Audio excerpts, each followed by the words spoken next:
একাদশতম Bangladesh premier league শুরু হলো যেন ছক্কার আতশবাজি দিয়ে। মিরপুর শেরেবাংলা স্টেডিয়ামে দুর্বার রাজশাহী আর ফরচুন বরিশাল মিলে এমন এক রোমাঞ্চ ছড়ালো, দর্শকরা মাঠ ছেড়ে যেতে তো দূরের কথা, চোখের পলক ফেলার সময়ও পেল না। ম্যাচে উঠলো 29টি ছক্কা, বিপিএল এর ইতিহাসে যৌথভাবে সর্বোচ্চ। রাজশাহী ঝড়ো ব্যাটিং এর 14টি আর বরিশালের পাল্টে আক্রমণে 15টি। তবে সব ছক্কার সেরা গল্পটা লিখলেন রাজশাহীর ইয়াসির আলী। একাই মেরেছেন তিনি 8টি ছক্কা। একবার তো এমন শট খেললেন বল যেন আকাশে হারিয়ে গেল। ইয়াসিরকে দেখে বরিশালের 5 আশরাফ কম যাবেন কেন, সেও 7টি ছক্কা মেরে বুঝিয়ে দিলেন ছক্কার রাজার হওয়ার লড়াইয়ে তিনিও পিছিয়ে নেই।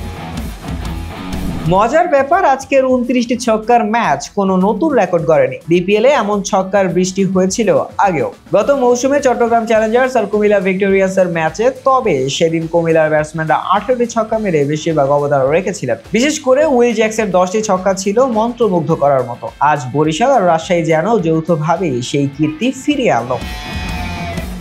ম্যাচে সবাই যেন নিজের সেরাটা দিতে চেয়েছিল। রাজশাহীর এনামুল হক মেরেছেন 5টি ছক্কা, মাহমুদুল্লাহ ঝড়ো ব্যাট থেকে এসেছে 4টি, আর বরিশালের তামিম ইকবাল ও মোহাম্মদ হ্যারিসও নিজেদের নাম ছক্কার তালিকায় তুলেছেন। মাঠের বল কুড়াতে ব্যস্ত থাকা কিউরেটর তো ম্যাচ শেষে হাসতে হাসতে বললেন, আমাদের বলগুলোই শেষ হয়ে যাচ্ছিল, আরো কিছু লাগতো মনে হয়।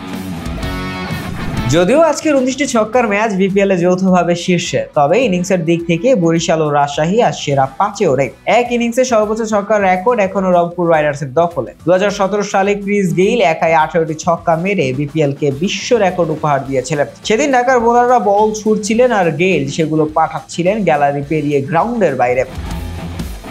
মজার ব্যাপার, বিশ্বের টি-20 ক্রিকেটে এক ম্যাচে সর্বোচ্চ ছক্কার রেকর্ড 42টি। 2024 সালে আইপিএল এ কলকাতা নাইট রাইডার্স আর পাঞ্জাব কিংস এই রেকর্ড গড়ে। একই বছরে ক্যারিবিয়ান প্রিমিয়ার লিগেও সেই রেকর্ড ছোঁয়া হয়। আজ বরিশাল রাজশাহী ব্যাটসম্যানদের এই তাণ্ডব যেন সেই গল্পেরই এক ঝলক। ছক্কার ঝড়ে শুরু এই বিপিএল আসর হয়তো আরো অনেক রোমাঞ্চ উপহার দেবে। তবে প্রথম ম্যাচেই এমন ছক্কার বৃষ্টি দিয়ে দর্শক ভক্তদের মুগ্ধ করে রাজশাহী আর বরিশাল বুঝিয়ে দিল, এবারের আসরে উত্তেজনা কম হবে না। মিরপুরের আকাশে ছক্কার যে আতশবাজি আজ দেখা গেল, তার রেস থাকবে বহুদিন। শাহরিয়ার আহমেদ জয়, ডেস্ক রিপোর্ট, আইকন স্পোর্টস।